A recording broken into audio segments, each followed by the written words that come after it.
All right, so Blake, the guy that... How are you? Good. How are you? You excited to be back after you broke into my house last time? I was gonna break in today, but you opened the door and made it easy for me to break in. All right, so, so the Oscars are coming up. You're very excited for it? Excited for the Oscars. Is it 2019 again? No, why? Oh, that was when I was very excited for the Oscars. Oh. Yeah. Well, since the Oscars is coming up, I had this instead of complaining about the Oscars and listing all the snubs. But that's my favorite thing to do in March. All right, this is what I thought we would do. That's better instead. Let's go over our favorite of each Oscar category wins. Do you get what that means? Do I have to say something for best documentary? I mean, if you've seen one, then you can just say it's your favorite. But Alex, who watches documentaries these days? I just watch documentaries that appeal to me. All right, so let's get right into it. Okay, so Blake doesn't have a choice for foreign film, so now we're gonna just skip over to animated film. So, all right. For best animated feature for me is probably Pixar's Ratatouille. Oh, and I was debating putting that as mine, but I think it's just it's a really good movie that has a good message about anyone can do anything. That is a great message. That's like, very good in this day and age, and it is aged like very well. Yes. Yes. And I think the animation is really good. And this is when Pixar was a good studio because Pixar, I think overall just hasn't. I think like Toy Story to Toy Story 3 was their like golden era. Now, Inside Out. Yeah, it's more. Well, to be honest, Inside Out was great. I feel like now it's like once in a while they'll make a good film like Inside Out and Soul, but like Soul was pretty good. I thought after Soul, I was thinking yes. Pixar is back. They're done making crappy sequels. They're gonna go back to making back to making original movies, and the original films aren't doing so well. My favorite Pixar sequel is Cars 2. I would agree with that. I agree with that one. Wait, what? I think Finding Dory and Incredibles 2 are worse. Anyway, what is your pick? What is your pick? It's Shrek. The first one. Look, and it's not because of the memes. I mean, the memes are pretty good, and they're still. I think you're picking good. On that. No. I really like the story. It's a great story, and I love the fact that it's the anti-Disney film. I mean, there was I forgot the movie.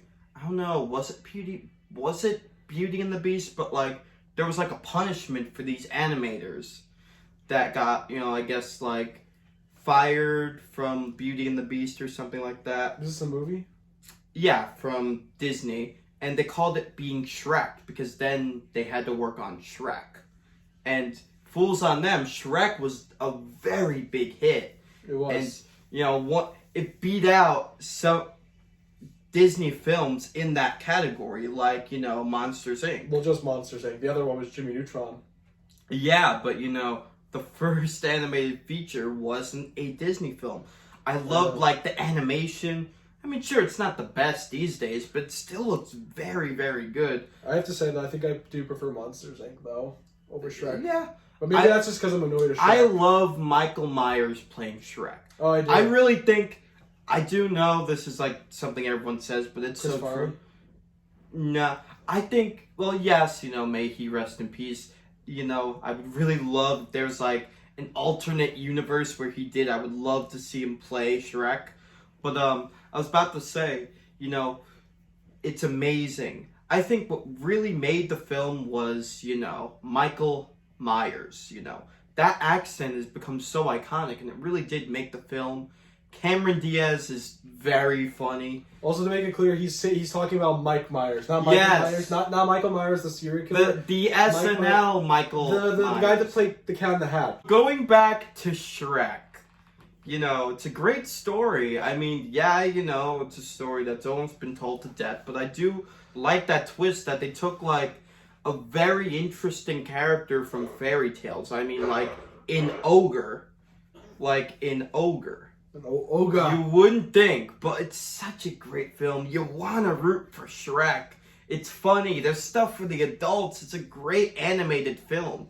But I do think Shrek 2 is better. That's my first hot take. All right, so our next topic is visual effects. So, for this one, it was more like deciding, you know, which visual effects holds up as time goes on.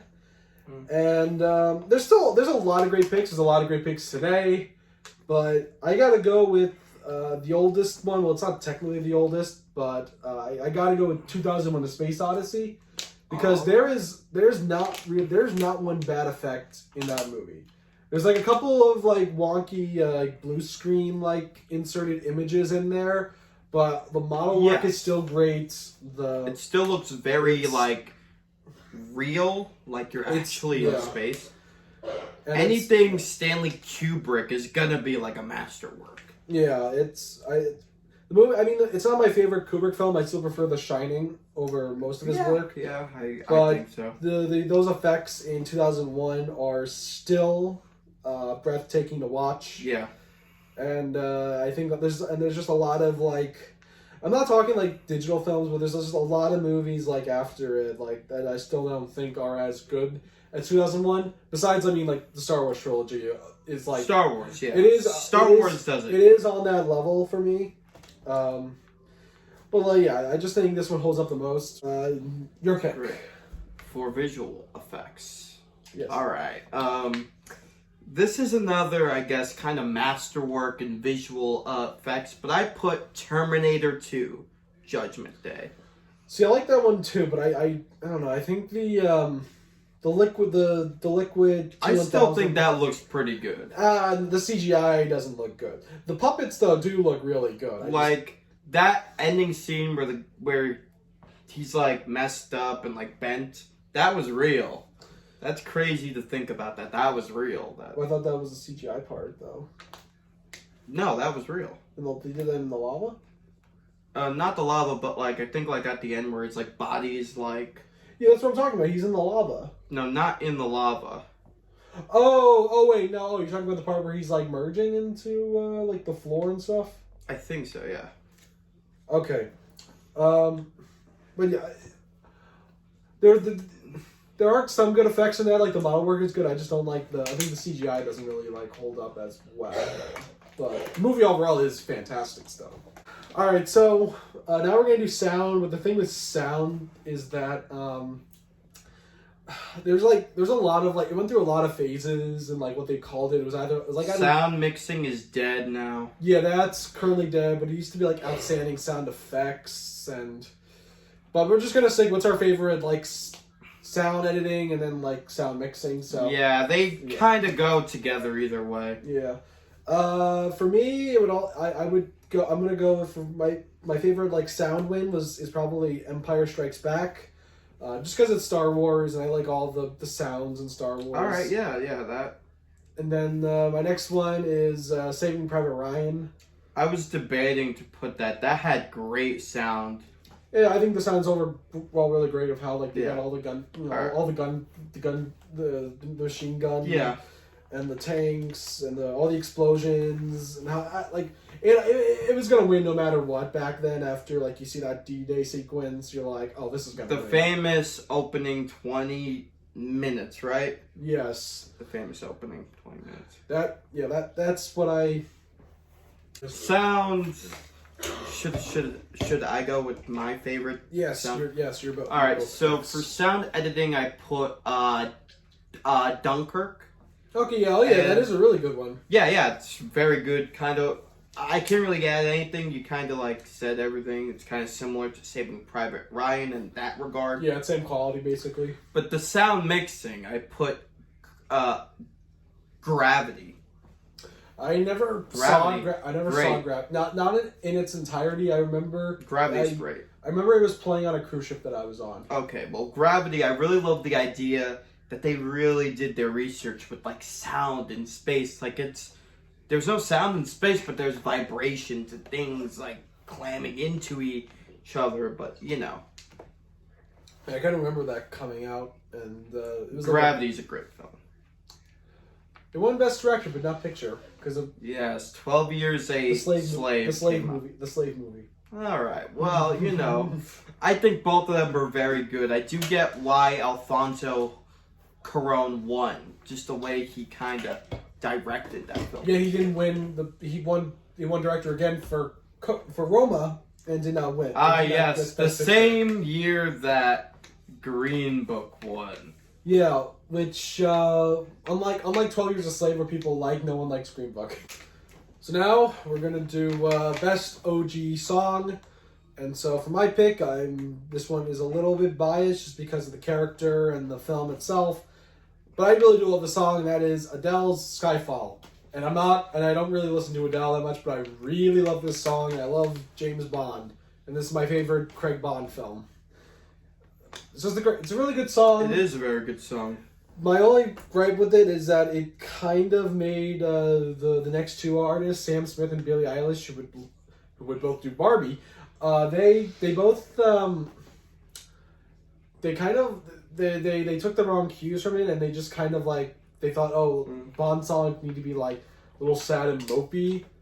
So I'm hoping when the next Bond film comes out, which I'm really hoping is directed by Nolan, I hope the song is more, you know, a little more upbeat pop rock and roll. I guess so. Like previous Bond movies, I'm done with the moody songs.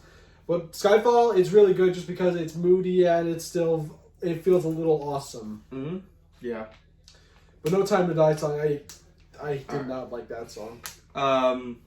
So this one is interesting. It's Raindrops Keep Falling on My Head from Butch Cassidy and the Sundance Kid. I do like that song. It's a very great song. You know what movie I think of when I hear that song? What? Oh, I know what you're gonna say. I know what you're gonna say. I know what you're gonna say. Spider-Man 2. I know you said it. I know. Yeah.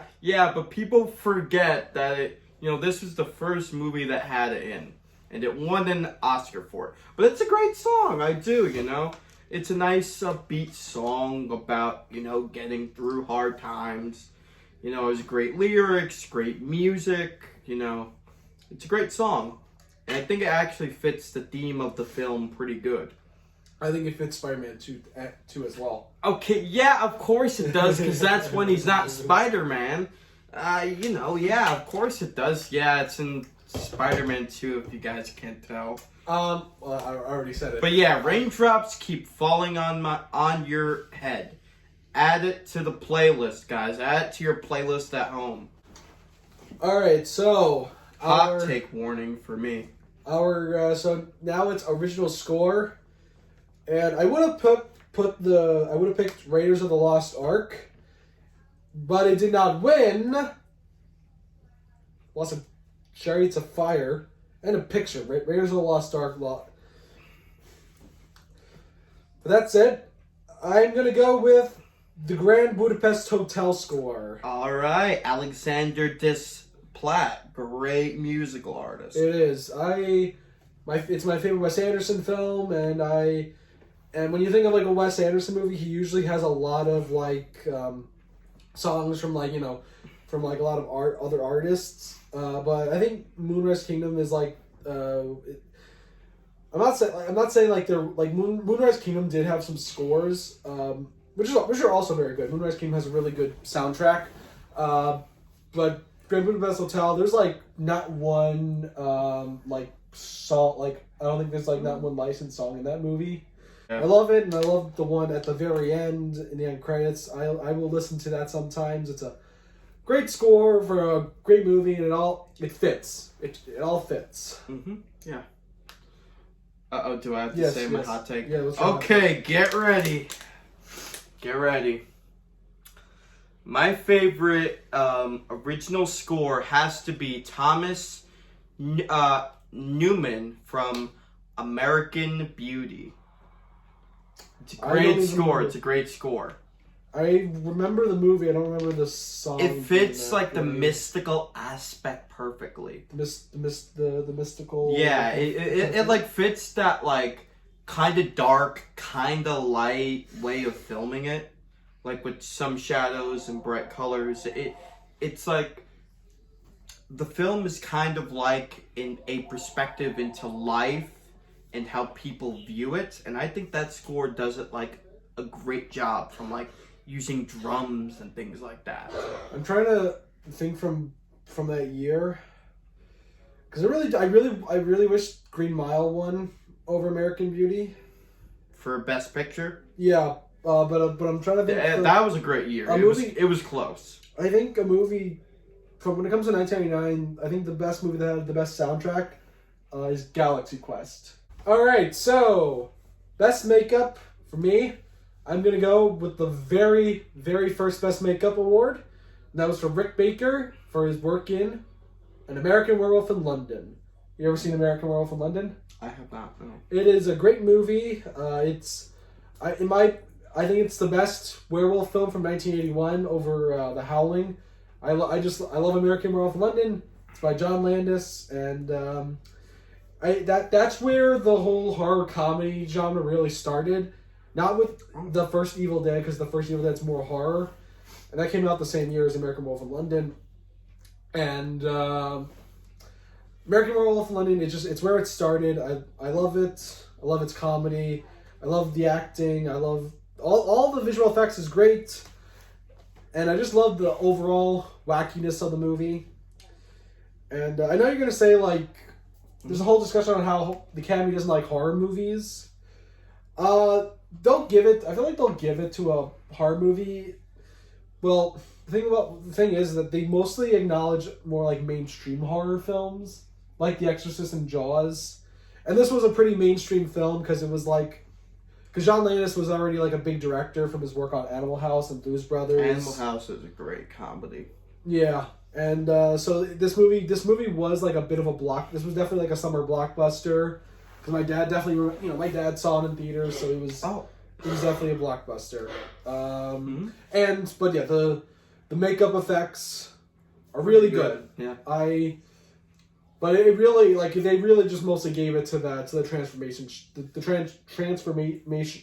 transformation scene. Transformation Is really, really good, and I don't think there's ever been a werewolf transformation scene like that. Mm-hmm. Overall. Yeah. What's your pick? Hello, Mrs. Doubtfire. That was a good one. Even though it's only really one makeup, it's pretty damn convincing. It is pretty convincing. Yeah, I know Robin Williams really makes that film, but that makeup is pretty good. Like, if I saw that person on the street, I would think it's a woman. I thought about putting The Grinch, but that would be too crazy of a hot take. Yeah, The Grinch is a pretty good makeup. I mean, that's a good honorable mention. Alright, so now we're doing production design, and my favorite is I went with the one that I think is the most unique out of all of them. That is Tim Burton's Batman from 1989. I really love the look of that film. It's a combination of like all of like 40s and like the 80s with its cars and like some of the clothing in that movie is kind of like it's a cross between like 40s clothing and 80s clothing. Mm-hmm. But I just love the look of Batman. I love its steampunk feel, and I love it. And I wish there was more. We need more like comic book movies where like it feels like it's in a more like cartoonish setting. Yeah, because there's I totally get that. It doesn't exist anymore. Like and you might say, oh, but Spider-Man, the original. Nah, because that's still like that feels like you're in a comic book. I mean, when he's swinging around, but no, I don't really count Spider-Man. It has to be like a city. I'm talking like a city that looks nothing like anything else right now. Like the city, mainly.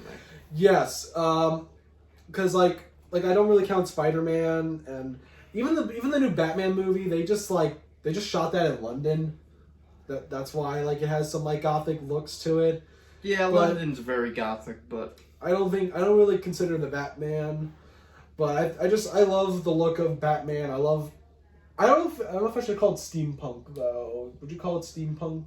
I guess you could. Yeah, those 4 films are kind of the steampunk edge to it, and James Gunn, I really hope you're gonna make your cities look like that, because I know you're trying to literally make this new DC cinematic universe feel like a Middle Earth setting with like a map and like. So James Gunn, please make the cities look cartoonish. Lord of the Rings: The Return of the King. I mean, it's Lord of the Rings. It did what it. Return of the King won Best Production Design. Got it. See. I know. I just wanted to make sure. Great production. I wanted to make sure if it was all of them. But yes, I agree. I love the look of all the. It's great. I mean, how the way that Peter Jackson made Middle Earth is such a great use of production. Yeah. I just going to New Zealand and just putting a bunch of people in costumes and just having them walk on mountains. Yeah, but they really made like Middle Earth from the ground up. By just going to New Zealand. Yeah. But it's great. It should have actually won. It really should have won though for like Fellowship, just because of all the Shire stuff. Yeah, it should. Because Gandalf is there and like, it was really good. But Return of the King, yeah, its production design is great, and I mean, if you watch the extended cut, you'd also know that it has that scene with all the skulls falling down.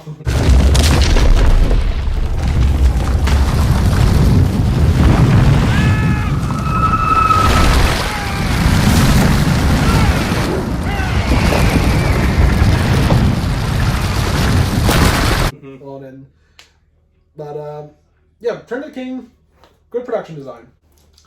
Alright, so now, best costumes. For this one, I'm going to go with Bram Stoker's Dracula by Francis Ford Coppola.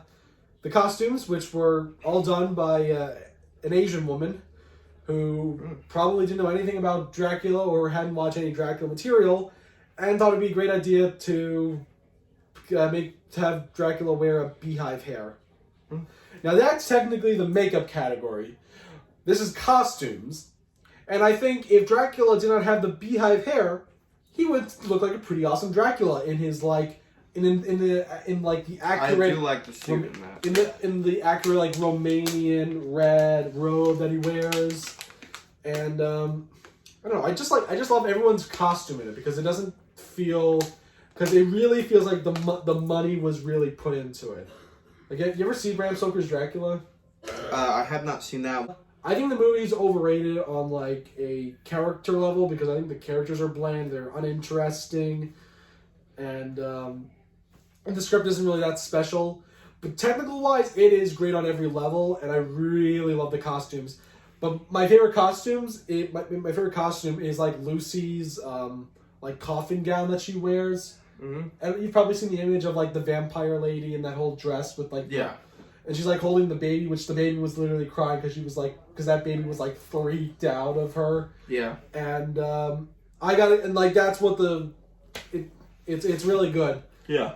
And also Bram Stoker, it was also snubbed for best for like it didn't get any visual effects nominations, and the visuals they're pretty good. They're good visuals. Because there was only like they are good visual effects. They probably lost though because they said that every effect in this movie was in camera effect except for one thing, and the Oscars was just like nah, we'll give it till the Death Becomes Her movie. But Bram Stoker's Dracula, I love the costume designs. It just unfortunately did not have the best hair and makeup people when it comes to Dracula. Yeah. Everything else, grand and epic. Yeah. Yours. Amadeus. Okay. It has great costuming for the period, really great. I love like Mozart's costumes in that film. It's great. I think that film overall is great technically and has great actors. That movie deserved every Oscar. It's one of my all-time favorite films. Yeah, I kind of wanted, from when I was picking the list, I really wanted to, like, not do the ones that are just straight up period pieces. I wanted to go, like, But that has Like- great costumes for I a know. period piece. I know, but I decided to just go like the horror fantasy films, you know. Yeah. So my pick for editing is the editing in Martin Scorsese's The Departed. It has great editing. I love. Some people don't like it because it's like you might not like to hear this, but I watched this with like 3 of my friends, and 2 of them hated this movie. Really? Yes, they hated this movie. Why did they hate it? Hated this movie. Why did they hate it? Because they don't like movies. You know why? Because they don't like movies like we do. Oh, they like Spider-Man's only. I know. But yeah, they well, technically they like everything ever all at once. So. Okay. So But they no, do like they that. don't. Yeah, but no, but they don't like real cinema. Yeah. Scorsese stuff. Yeah. No, the Departed's because there's like one continuity issue, but I don't care. The editing, it's fast paced and it's well suited for the story. In fact, I mean, a lot of Scorsese's films are well edited, especially Goodfellas. Goodfellas has that great editing. Goodfellas and The Departed. The editing in those films are great, but I don't think Goodfellas won. The Departed won, and it was well suited for The Departed. It's a great film overall, and it's really helped because of the amazing editing. Have to do this one. West Side Story. Best editing. Which one? The first one. Okay, I forgot. I honestly am a one. big fan of the editing in that film.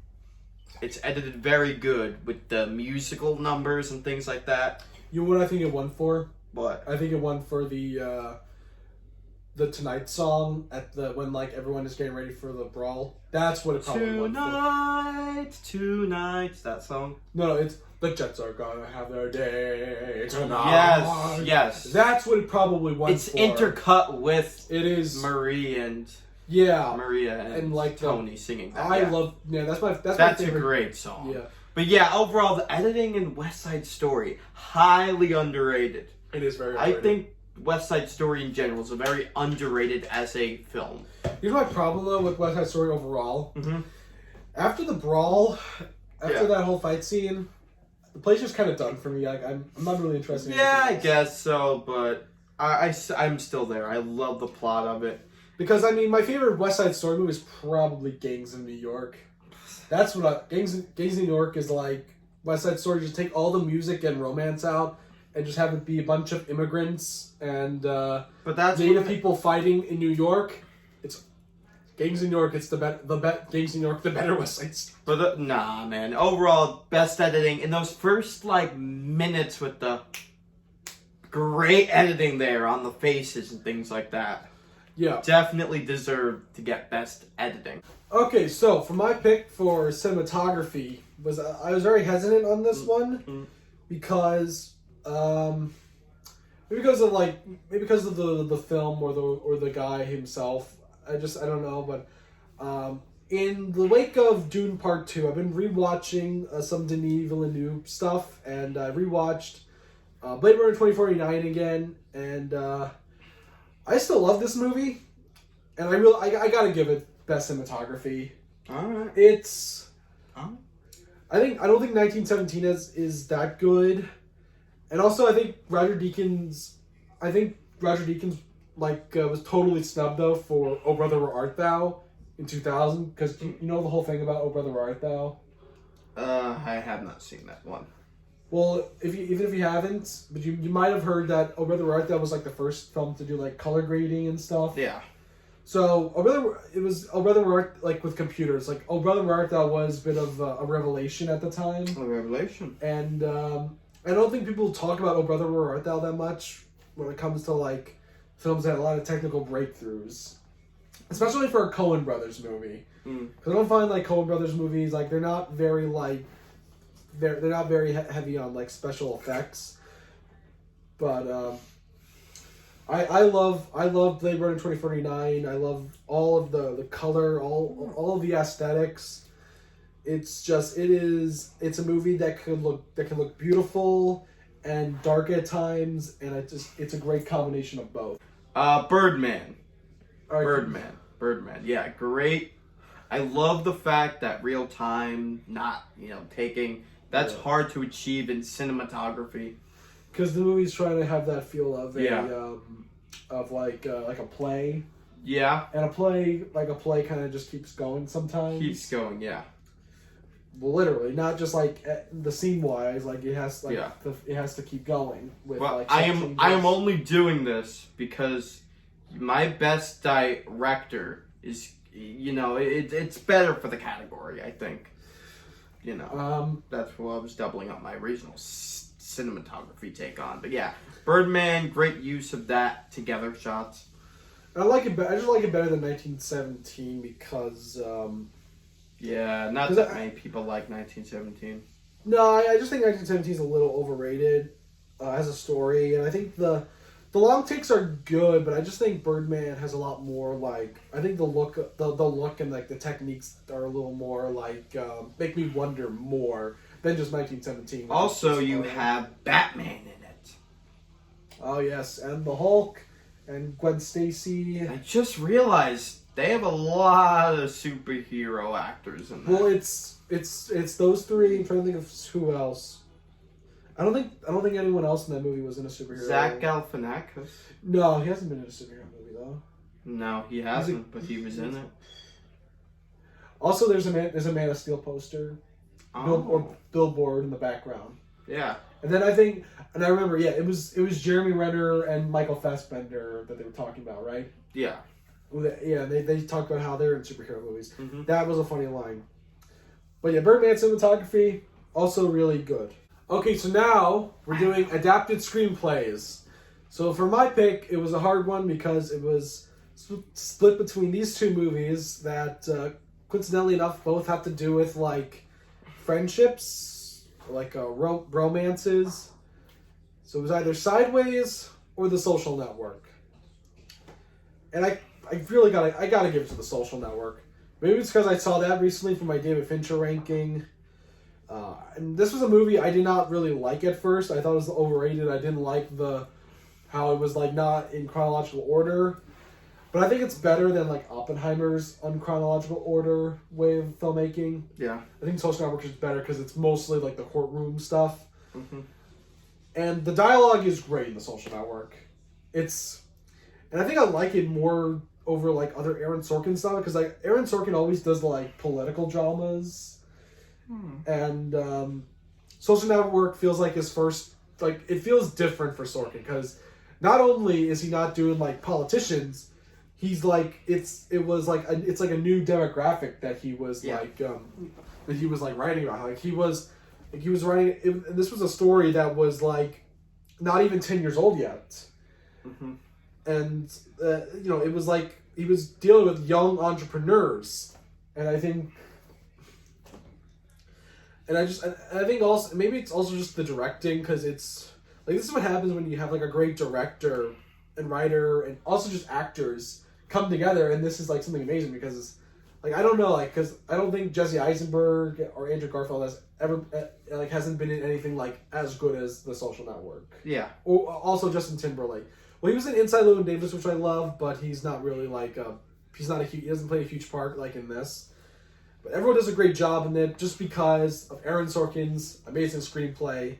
Yeah. But I also really love the screenplay for Sideways. Yeah, I think you should still talk about that. Sideways is if this is like the Golden Globes, but they don't. I forgot. Did they have a? They don't really do that though for the gold when it comes to they don't have like a best. They don't do like a best comedy for the Golden. Drama. They just do like best screenplay. Yeah, well, they still do original and adapted, but they don't do like best dramatic screenplay or best comedic musical screenplay. Yeah. If this was the Golden Globes and I was doing best adapted drama, it would be The Social Network. And if it was best adapted comedy, it would be Sideways because Sideways is funny, and I love how it writes those characters. Yeah. What's your pick? All right. Mine would have to be Casablanca. I mean, it's a classic. I didn't know it was based on a book. It's based on a play, actually. Oh, a play. Okay. It's a great, tight script that develops its characters beautifully. The character of Rick, in particular, is developed through its screenplay. I don't really like Casablanca. What are you saying, Alex? I don't think Casablanca's that good. But it's Casablanca. I haven't been there. But it's a great screenplay. You know, it's a great tight screenplay. I would say it's still a great screenplay that holds up to this time. It's a great screenplay. It's alright. It's alright movie. I think Gone with the Wind is a little bit better when it comes to... Gone with the Wind's up there for one of my favorite screenplays. I do, you know. I just didn't really think Casablanca. I didn't think Casablanca was that good, and I want to see the Maltese Falcon. Maltese Falcon. Yeah, I gotta see that movie. I think had a great script. It really utilized its characters in that setting. I think it's just whatever. All right, so OG screenplay. Yep. So the original, right? There's a lot of great screenplays. Also, Blake, hot take, kinda alert. This one is hard because Is it a hot take for you?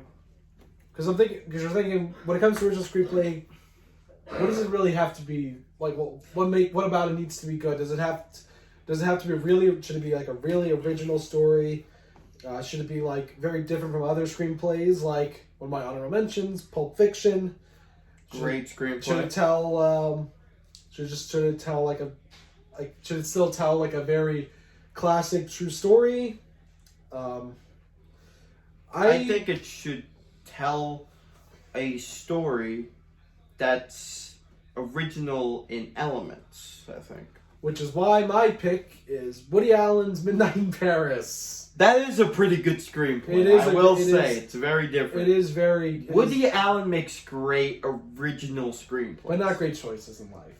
Yeah, guys, don't search up what Woody Allen did. I mean, you probably know, but still don't.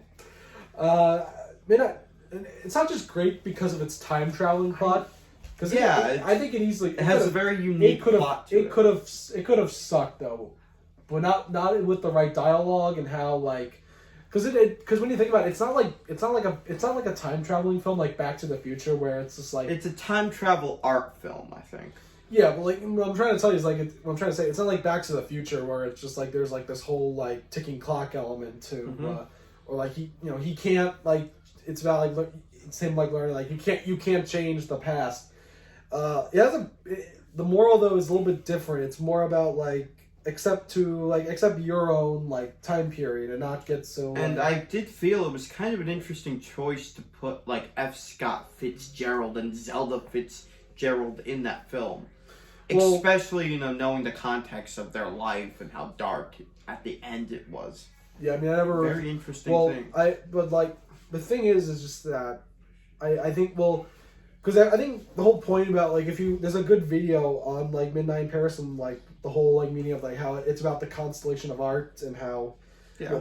Most of these, like, artists were these people, like, in World War One, Ernest Hemingway, and, like, when they came back to America, they all kind of, like, they didn't like how America kind of was just like trying to forget about the war, and so they kind of went to Paris as a way of escapism, and so like, yeah, I just think it's a really good story about, and like, because Owen Wilson's character is also kind of like he kind of wants to escape his like fiance, because he doesn't really like because they don't really appreciate the same things.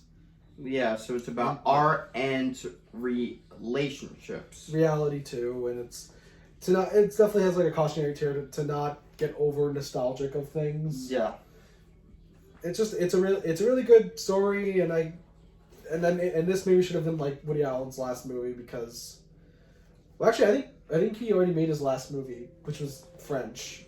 Yeah, it's it was like a French film, like in language, because everyone's just done working with him. Love Midnight in Paris. Great. Also, Owen Wilson was snubbed for Best Actor in that film. Yeah, but everyone really liked that artist guy, and he didn't really do anything else in Hollywood besides Wolf of Wall Street. Kind of disappeared after that. What's your pick for OG screenplay? Okay, as I said, Blake, hot take, kind of alert. All right, I know people either hate or love this film. Some people say it's the greatest film ever made. but some people say it's boring to high heaven. Of course, I put Citizen Kane, written by Orson Welles and Joseph. Sorry, not Joseph. It's Herman Mankiewicz. All right, yeah, man. So by Orson Welles and Herman Mankiewicz. Want to give him credit after seeing that film. But yeah, look, you could disagree in the comments and say, "Oh, that Blake guy, that movie was so boring." I know. And I to know, that, I know. I say, Actually, you know what? The same one of the two friends that I have who Yeah. said he didn't like The Departed. One of them saw Citizen Kane and they think it's boring. well, And I've never seen Citizen Kane, so I can't answer for both of you. and to that I say, well, you could say that, but I'm looking at this about the screenplay that kind of invented the original screenplay, I think. But, I really think this was a story that really never been told before, and its message is still relevant today about how, we are really born with innocent, childish minds, and all through life, even though we get power in looking for things, sometimes we get blinded about what really matters in life. I think overall that deserves praise for a film, and that script in particular is just great. Yeah, I kind of know the story. It's Yeah. how greed corrupts your life. You're sad. Yeah. And, look. I know there's a table. There's that very symbolic table scene. Table, yeah. Table But- gets longer as the years goes on. Yes. But in terms of being the script, it's all about the human experience. That is really what Citizen Kane is about. And I think this is probably my biggest hot take of this whole video. Because, I don't know if, you were saying about cinema and things like that, about appreciation for these artsy films or things like that.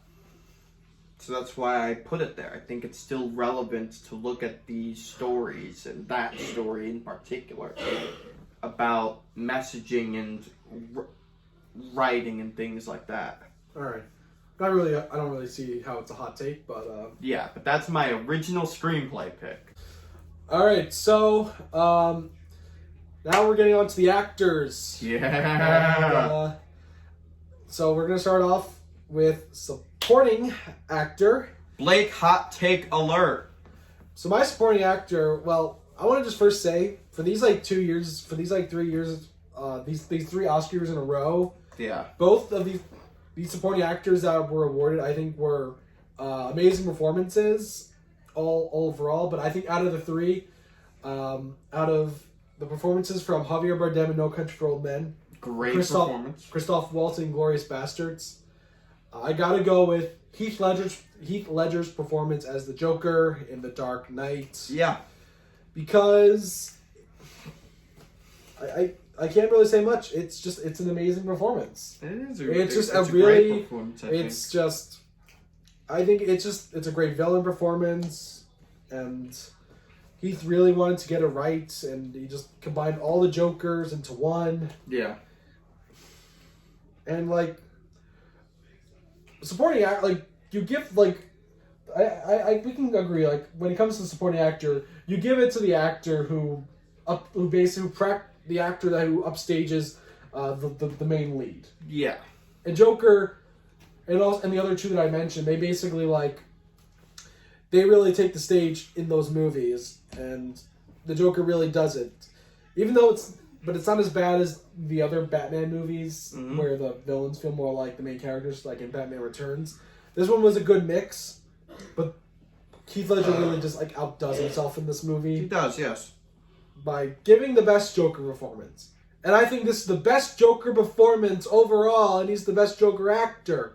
And I don't think anyone after this is as good as him. I'm talking about Joaquin Phoenix. Jack Nicholson, maybe? I'm talking after.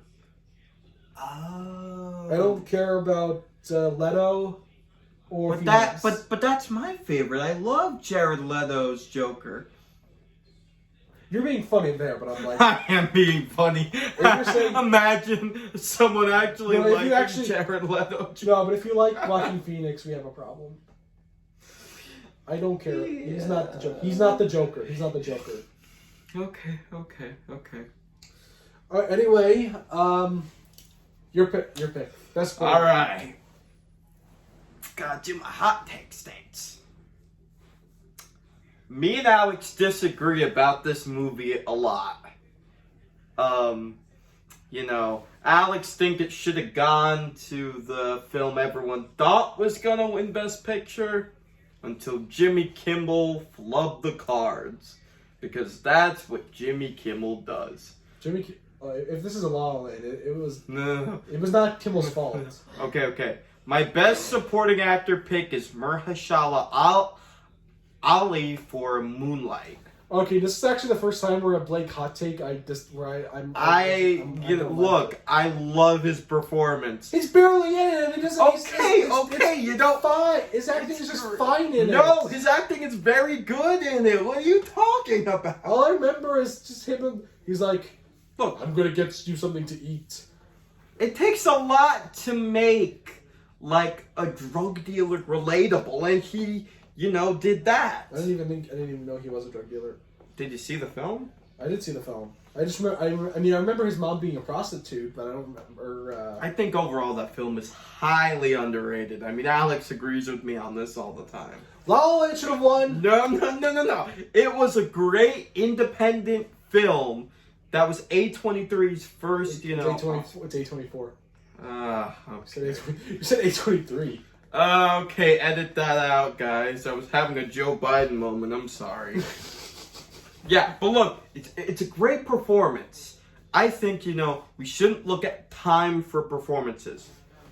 Because, Marlon Brando, he was less than the... Okay, get.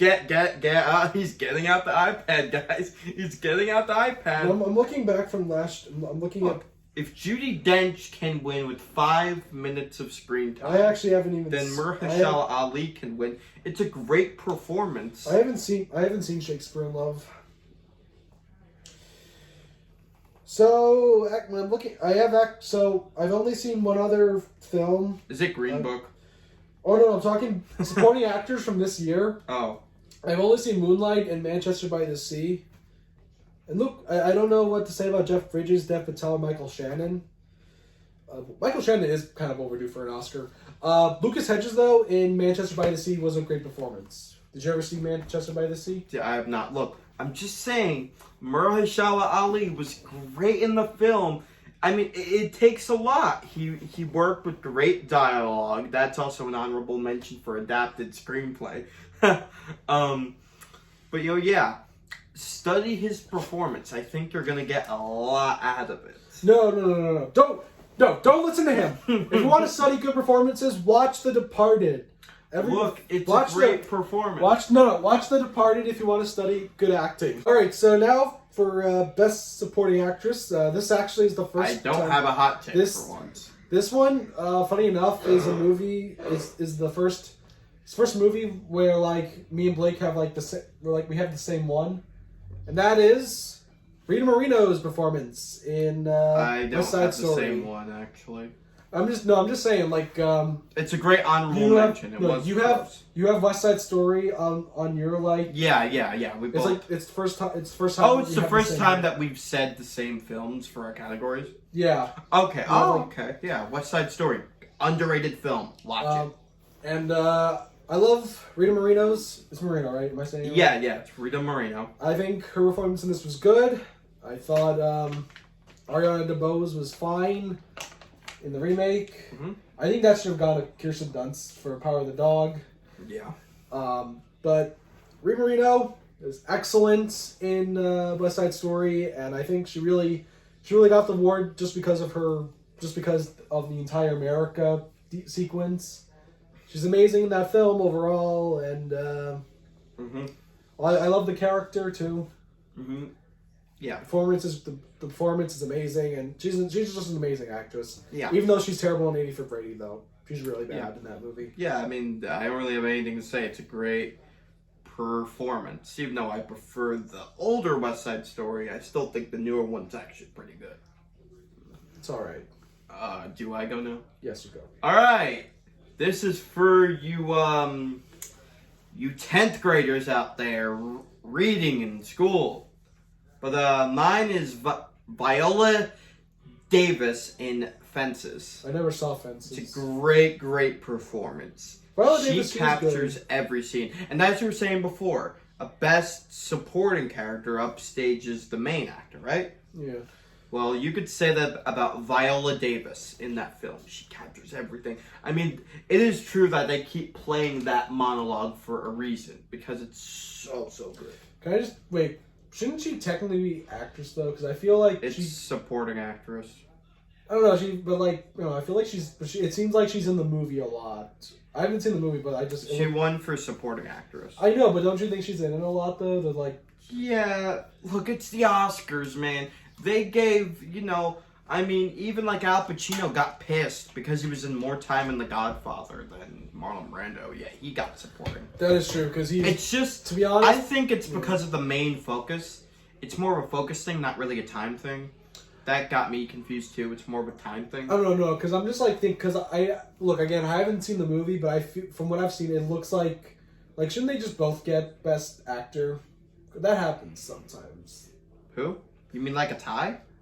No, because they're like a married couple now, right? In Fences? Yeah.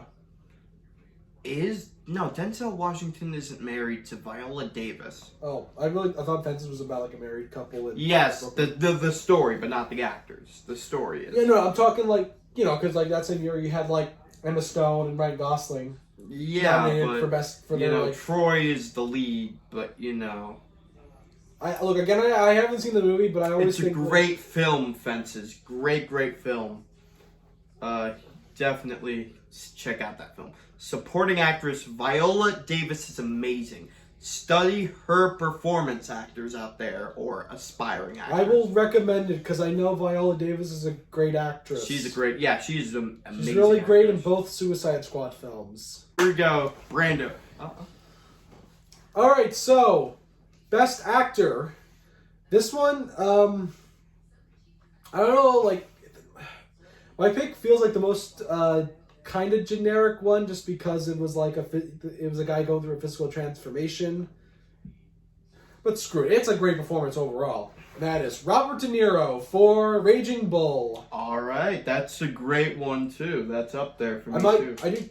I have to be honest though, I think his performance in King Kong is a little bit better. Mm-hmm. But if this was like but that's like a good comedic role, and his role in this is a great dramatic role. I also do like his performance in Godfather Part 2. Mm-hmm. But we're talking about the main actor, and he's really great. He's also really great with Joe Pesci, and I forgot the actress's name. You forgot the actress's name? Yeah, the girl from Casper. You're probably going to edit it in later. Yes, but De Niro is just amazing in that movie. He gives Robert De Niro. He gives a great performance as this like a tragic man who's just like who was like once famous at the top of the world, and now he fell just because of like the choices that he made in life, and he just wasn't an overall good person. And just watching it is one of the most saddest things ever. Yeah. To be clear though, Robert De Niro is not my favorite actor. It is Daniel Day-Lewis. But the thing is, I don't really like his performance in Lincoln. There Will Be Blood is really good, but I really think his best performance though was Gangs of New York. I actually like Daniel Day-Lewis in Lincoln. Is that your pick? It's up there. It's an honorable mention. This was close, guys. This was close. It's a little bit, I'm going with the crowd here, but it's still great nonetheless. But I do have, I know it's going to become a meme that Blake has a lot of hot takes. But I have a hot take about the performer, not the performance. Alright, so obviously, my best actor pick is Marlon Brando in The Godfather. I know what you're saying. Oh, everyone says that. I It was mean, good. for good reason. It's freaking amazing. I mean, just the way he says every line and commands presence. I mean, deserving of an Oscar and all the praise ever of playing such a tragic character, really.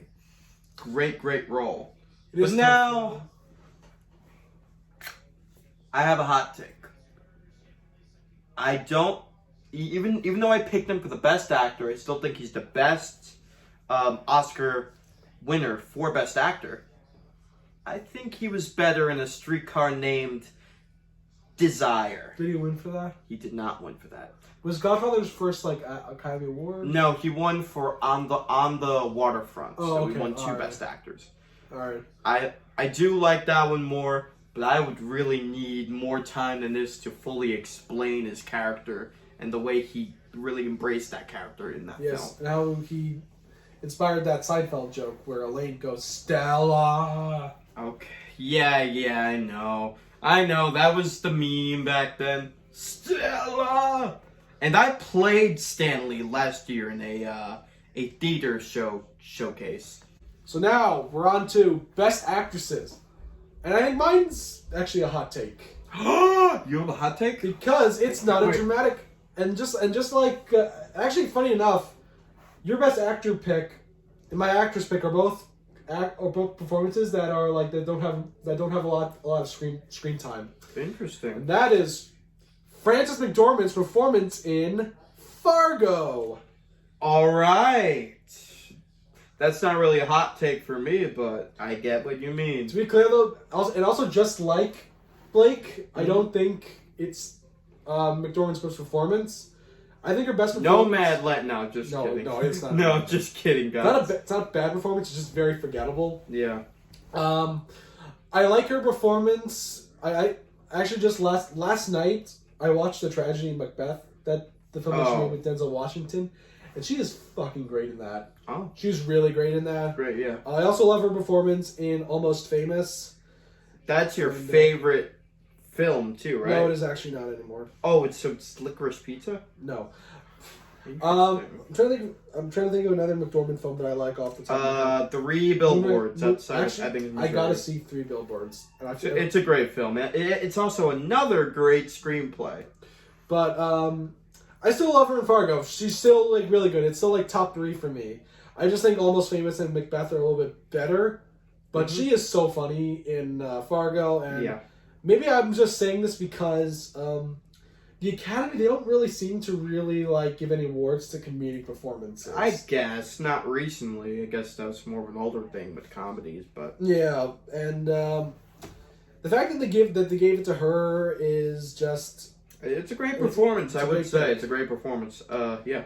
just I don't know. It's just I think I'm gonna barf. Maybe I don't know. I don't know what it was. Why the Oscars really picked that because like I feel like I would have to like I gotta I would have to watch every single. I would have to watch all the nominees from 19 for like the best female actress. But I still haven't seen The English Patient too. The English. Which one? Don't worry, no find one's out. seen The English Patient. There's a funny If Seinfeld. you saw The English Patient, please let us know in the comments below. And if you've seen, you can also let us know if you've also seen the Seinfeld episode called The English Patient. Is that the one when they're in the theater and then she goes, Yes, "Just die yes. already"? Yes. And there's also, and they literally do a parody of it with like George seeing this woman who like has a boyfriend who's literally like the English Patient. Oh, so she's like injured or something? He's injured. I get We're getting off topic, but McDormand, I just love it because it's just such a funny performance, and I like her portrayal. And the character's great as this pregnant woman who has to solve a crime, and her performance is I think it's just so natural, too. Besides being funny, it's just such a natural performance. Like you kind of, like you buy her as this like I pregnant buy her. cop chief working in Minnesota with this very. Isn't this Fargo in North Dakota. It's like Dakota, Minnesota. It's in North Dakota. Fargo's in North Dakota. And Minnesota, and then but it also goes to Minnesota at times. But Fargo, my Coen Brothers video is also out. It's my third favorite, and she's great in it. That's also the other actors that are in the film, primarily William H. Macy, Steve Buscemi, and Peter Stormare. They're really great in it. Steve Buscemi actually went to my school. Fun fact. Yeah, he should have. I think he should have won Best Supporting Actor. Well, you see, I have to talk like this now for my best actress pick. I can't guess now because I feel like I know what it is. Yeah. Is it the coal miner's daughter? No. Oh. It's Jodie Foster in The Silence of the Lambs. Oh. Great performance. Jodie Foster is an underrated actress. We both picked actresses who played roles as like investigating. True. Oh yeah, true. We did. Yeah. Definitely a hard role to play, I think. Also, since you did another movie where the best actor went to a role that has very little screen time. Yes, true. Hannibal Lecter. I think like it's a record for like the least amount of time that a best actor has actually won. You could fact check that later, but he's only on screen for like 10 minutes or so. I think it's 12, But again, he's an honorable mention for best actor. But actress, Jodie Foster is really the one that drives the story. I prefer her performance in Panic Room though. True, but she's really the one that makes The Silence of the Lambs what it is. There's a lot of Jodie Foster films that I haven't seen. I mean, it's hard to play like this cop role who keeps getting almost objectified, and there's this sexism around her in the film. Which is what I didn't really like about the movie, because I thought it was a little too man-hating a bit. Yeah, but think about the time and things like that. That was still predominant, even in the 90s, I think. Yeah, still, it was like a little too. It was a little great role. Look, all I'm saying is, in movies overall, it gets very annoying if you're gonna like do this thing where like if you're gonna have every male character just be a dick, it gets very repetitive overall. Weirdly enough, I think the only male character in that film that wasn't a dick. This is the irony of it. No, Lecter. Think about it. He's really the only one. That's an ironic thing. We did some. Well, he did kind of upset her over something. But think about it. He's like I would have to rewatch the film. I do remember. That's my second favorite film, The Silence of the Lambs. I think it's overrated. Okay. I do think maybe Ted Levine. I don't know if he got supporting actor nominated for that, because he is really good in that. Okay. And Hopkins is also good. I just think the movie overall is a little too. I love that film. It's a little too boring for me, but maybe I'll have to watch it again. Okay, all right. So we're doing Best Director, and so my pick might be a bit generic, but that is Francis Ford Coppola's directing for The Godfather Part 2, because he did not win for The Godfather. I still think he did a better job in The Godfather. It went to Bob Fosse for Cabaret, but luckily he won for Part 2, and Part 2 is an amazing sequel, and he did a great job. I mean, I think that actually he asked Scorsese to direct Godfather Part 2. Oh, really? That would have been an interesting thing, I think. Yeah. But Coppola's direction on how like he chose to tell the story, and I just think some of the shots in this are just great. Especially like the scene with like Vito getting killed. And, it's tragic. Then you have like Michael staring off. Like that's really great. The hit scene that Vito, the encore. Oh shit! I said it wrong. Fredo's the guy that gets shot on the boat. Yeah, Fredo. Vito's scene.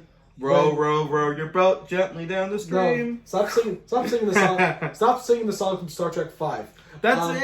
It's what? It's row your boat. The song from Star Trek 5. Cut to a clip. But no, the scene, the mob hits that Vito commits, in the flashback scenes are really good. Like the scene when he's like. He shoots the mobster with like the towel. Yeah. And then the scene where he gets his revenge is great. This is definitely a great award, but at the same time, it definitely feels like this award was kind of like an apology for him not winning. Yeah, that's what I was saying. Same thing for like, you could also say the same thing with Lord of the Rings. Lord of the Rings probably got all of that attention because the Oscars probably wanted to wait for Return of the King to just give it all those 11 awards. Yeah, especially directing for like Peter Jackson and Best Picture. But again, Godfather Part 2. Coppola's direction is great, and I really hope he has a good comeback with Megalopolis, which is coming out this year. I actually can't wait for that film. Yeah, I hope he legit makes a comeback. Your pick for Best Director. Yeah, I was scared you were gonna consider this, but I think the best director who has ever won is probably Steven Spielberg for Schindler's List. I definitely did not have this. I just think it's such a beautifully made film, and he just made it. He was really the only one that could make this film, I think. The black and white, I guess nowadays a lot of artsy films are in black and white. I mean, you could probably name like 50 in the comments below. Are you talking like art house and stuff like that? Like the Oscar doesn't mention? No, but like just in general, like independent films in black and white. Well, I mean, we had Belfast. Yeah, but like really, I think Joss Whedon's Much Ado About Nothing. I have a hot take. Yeah. I don't think it would have been as effective if it was in color. I think the use of color was beautiful. What do you think of this idea? They colorized the blood. I love the girl in the red coat, and when I saw this in school, the first scene of the candle burning and the color slowly fading, and then like at the end when they're walking to Schindler's grave and it slowly fades back, beautiful direction there, beautiful. From like the shots of like, that are tighter, more grittier, like when like a person is being held with a gun behind its back, like showing that is just amazing from the camera angles to just, like how shots are very, shot perfectly in that film. Yeah. I mean, I can go on and on about how this film in general is just amazing. It has to be a film to be watched.